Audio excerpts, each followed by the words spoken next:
the players we have on that team, I have seen play. I know they can do it. Mm-hmm. I have seen them do it, and they're not playing up to their potential. Mm-hmm. And I know the Steelers historically don't move on from coaches. But I think it's time that history be made, because right now, the only history we're making is being the worst Pittsburgh Steelers team statistically almost in the history of the organization. Okay, so that was Steelers legend James Harrison with obviously very strong words for Mike Tomlin. RC, you know James very well. You obviously played for the Steelers. Are those fair comments by him? First off, James is one of my close friends. I don't just know James, right? Like, you know, my son, my kids call him Uncle Debo. Yeah. So I think that's the first thing. So before I would ever talk about him, I'm going to talk to him. And initially I was like, Debo, that's wrong. I was like, well, who's great then? And he's like, well, Bill's great and Andy's great. And I was like, so I get it, that's your only criteria. I was like, he's like, so you tell me why he's great. And I was like, I said, his leadership. I said, the way he connects the locker room. I said, the way that every week you went into a football game, when you went into that football game, you knew the exact path to winning and you knew the exact path to losing. That with Duck Hodges and Mason Rudolph and last year Justin Fields and Russell Wilson, he got those teams to overachieve. To me, Mike Tomlin is one of the best coaches that's ever lived, and he's one of the greatest coaches of this era. And what makes me sad is when you watch the product that's on the field right now, you have to agree with what James is saying. You have to say that Mike Tomlin is not getting this team prepared to play up to their potential. That there should be a conversation between Mike Tomlin and Omar Khan, not if we should fire Mike Tomlin. I've said this time and time again. Mike Tomlin is unfireable in my opinion. But maybe it's best that Mike Tomlin's voice is elsewhere. Maybe it's best that you tear this entire thing down, because what's happened for the last 10 years, and Stephen A. knows that this is the worst place to be, is they've been in championship purgatory. That's right. And that's not a place where the Pittsburgh Steelers need to be. Since 2016, the Steelers are the number one team in the NFL, winning 60% of their games, who have not won a playoff game. James Harrison, I'm not tight with him like RC is, but I got mad love for James Harrison. He's always been good to me. And, you know, and I like my life, too, because that brother is, he hurt people. He's not acting either. He's not acting. You understand? I mean, I ain't going to say the person's name, but somebody ticked him off one time in a podcast. He wanted to hurt the brother. I was like, let me talk to him. Let me talk, because I wanted the brother to live. You understand what I'm saying? This is James Harrison we're talking about here. Here's my only problem with James Harrison and what he said. What he said about Mike Tomlin this season is more than fair. Mm-hmm. It was the line when he said, I never viewed him as a great coach. It was like, damn. Because he played for the man. Mm-hmm. You see what I'm saying? And it's like, damn, did you have to say that? You know, and the reason why I say that is because if you're going to do it, and I don't want to use the word respect because I got profound respect for James Harrison, but if you really, really wanted that element of the comment to be respected, then go Terry Bradshaw. Say it about him while he winning. See what I'm saying?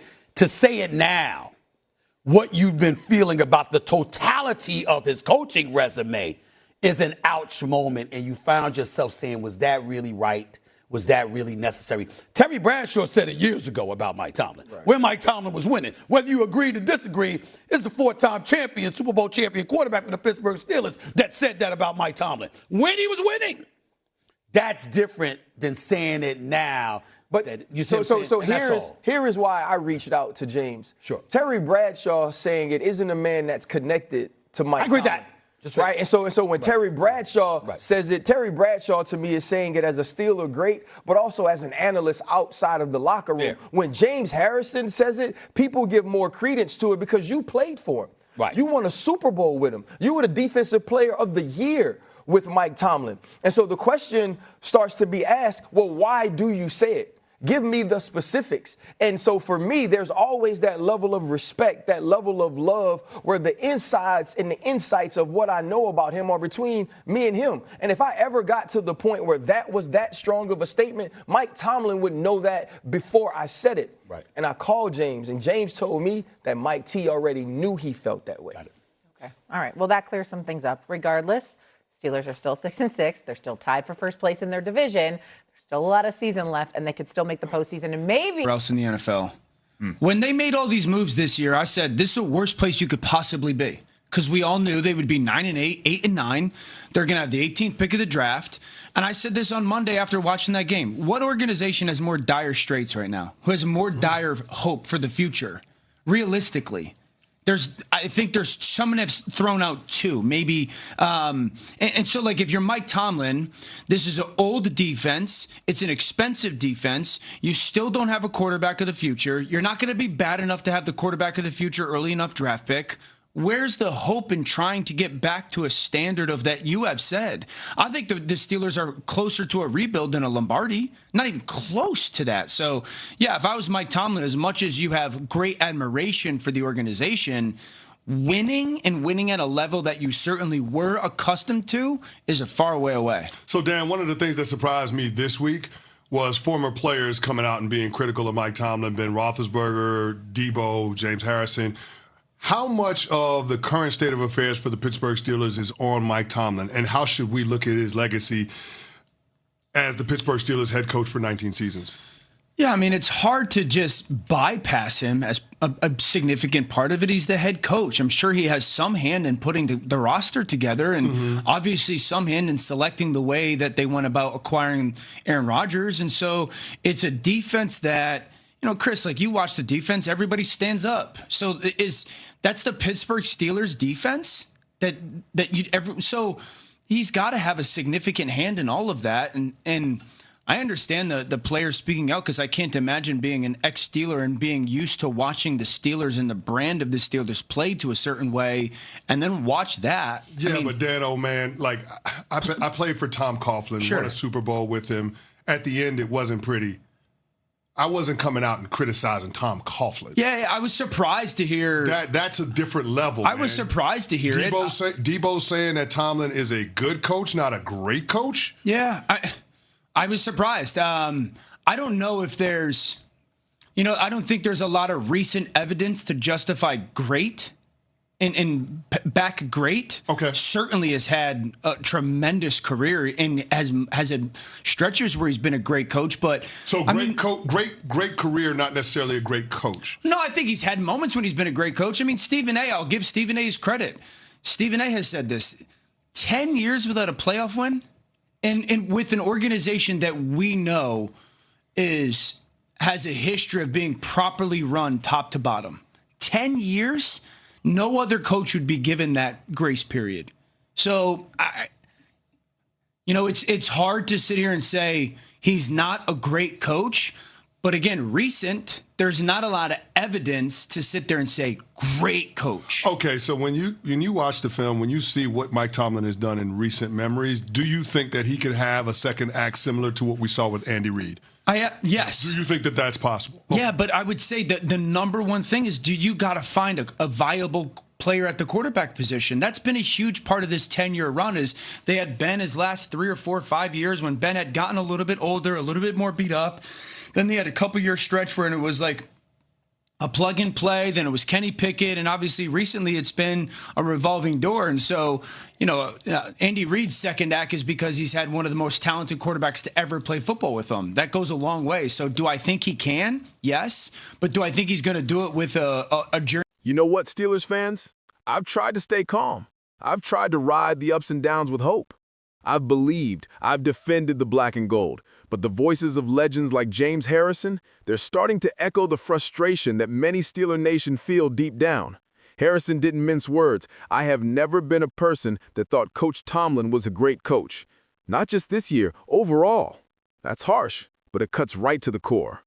Think about it. A franchise that once reigned over the NFL, 6 Super Bowls, decades of dominance, a culture of steel resolve, now finds itself asking, when did we lose our edge? When did the identity of the Steelers become a relic of nostalgia instead of living reality? This season, 2025, looked like a chance for resurrection. The team rolled the dice, a new core, new weapons, a revamped offense under Aaron Rodgers, high hopes, and a shot at reclaiming the AFC North. On paper, a path existed. The fighter's spirit should have been there. but the product on the field has been inconsistent, if not downright disappointing. As of now, the Steelers sit at 6-6. Harrison's anger comes from history and expectation. He's not some outsider complaining from the cheap seats. He bled black and gold. He knows what it means to strap on the pads, to fight for those stripes. And when he says this team, under Tomlin, is failing to live up to its potential, that's significant.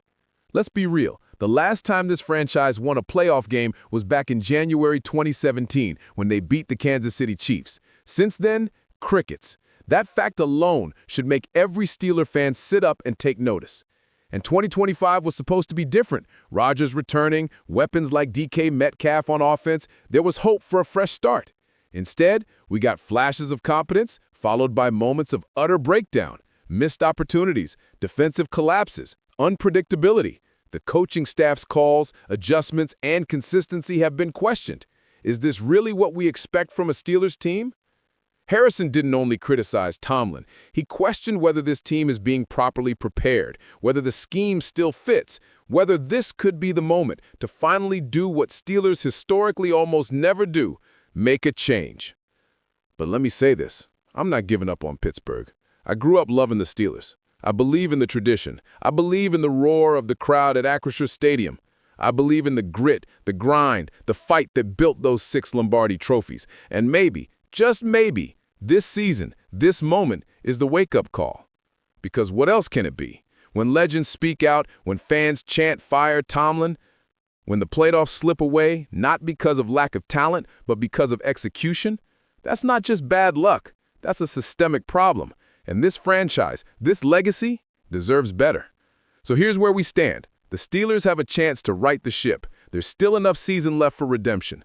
But redemption won't come from nostalgia. It won't come from past glories. It has to come from accountability, demands for better coaching, better execution, and from every man on that roster realizing we are the Steelers. This means more than a name on a jersey. It means blood, sweat, steel. If I were wearing the helmet today, I'd tell myself, you play not just for wins, but for history, for the fans, for the badge. If that doesn't light a fire, then maybe it's time for deeper change. Because the NFL doesn't wait for forgiveness. It rewards performance. And as of right now, the Steelers are overdue. But I'm not done hoping, because I have to believe. I believe in a comeback. I believe in a savvy front office move, a spark, maybe a rookie stepping up, maybe a coaching shakeup, maybe that old Steel City fire rekindling. 2025 doesn't have to be the end of the story. It can, must be a turning point. So I throw the question to you, Steelers Nation, what do you want to see? Do you want patience and faith in the identity that built 6 championships, or do you want a shakeup that tells the league Pittsburgh demands respect again? Drop your thoughts below. If you feel this pain, if you bleed black and gold, leave your comment. And if you're new here, hit subscribe, because this ride isn't over. Not yet. We're still fighting. We're still Steelers.